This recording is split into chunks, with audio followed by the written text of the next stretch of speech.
सबसे पहले आप तमाम इस वीडियो को देखें।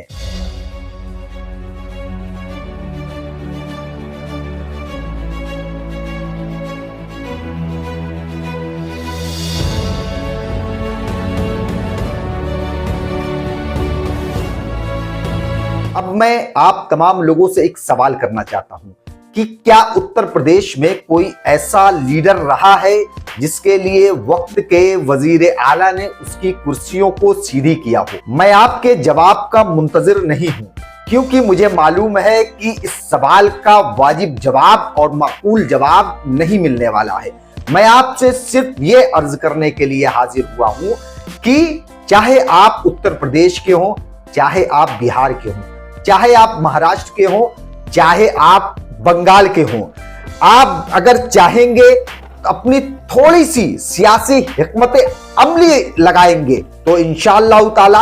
आने वाले वक्त में आपकी नस्लों के लिए वक्त का वजीर आला ऐसे ही कुर्सियों को सीधी करे। तेलंगाना चीफ मिनिस्टर रेवंत रेड्डी साहब ने बैरिस्टर असदुद्दीन ओवैसी साहब की इसलिए इज्जत अफजाई नहीं की कि वो एक पार्लियामेंटेरियन है। अकबरुद्दीन ओवैसी साहब की इज्जत अफजाई इसलिए नहीं की कि वो एक असेंबली मेंबर है, बल्कि रेवंत रेड्डी साहब ने इसलिए वहां पर ओवैसी बिरादरान की इज्जत अफजाई की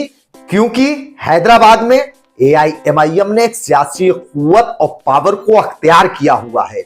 इसलिए मेरे अजीज दोस्तों, मैं आप लोगों से कहना चाहता हूं कि आप चाहे हिंदुस्तान के किसी भी स्टेट के रहने वाले हो, आपको भी ये इज्जत मिल सकती। वहीं अगर उत्तर प्रदेश की बात की जाए तो 2022 असेंबली के इलेक्शन में जो भी उर्दू नाम वाला या जो मुसलमान दाढ़ी रखे हुए और टोपी लगाए हुए कितना भी समाजवादी पार्टी का कद्दावर नेता क्यों ना हो, अगर उसने आगे आकर के मंच पर खड़े होने की कोशिश की तो उसे समाजवादी पार्टी के लोगों ने धक्का देकर के पीछे कर दिया। इस तरीके के आधा दर्जन लगभग वाकयात आप तमाम लोगों ने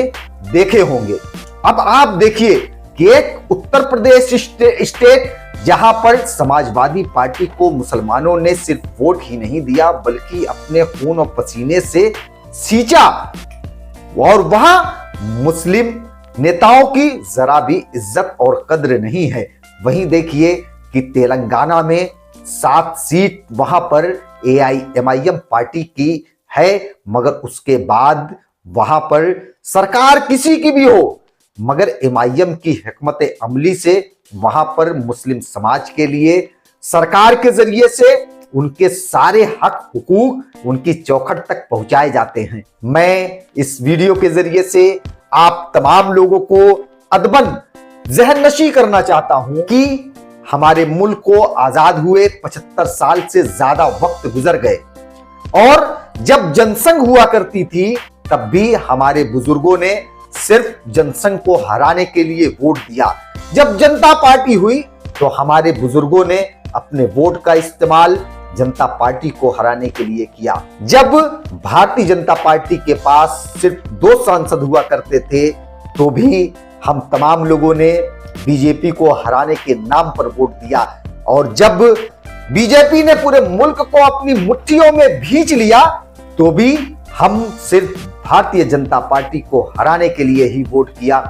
और आज जब भारतीय जनता पार्टी की सरकार है तो भी हम बीजेपी को हराने के लिए ही सिर्फ वोट कर रहे हैं। अगर इतनी मेहनत हमने अपने सियासी वजूद को बनाने के लिए की होती तो आज भारत के हर स्टेट में कम से कम 10 से 20 विधायक होते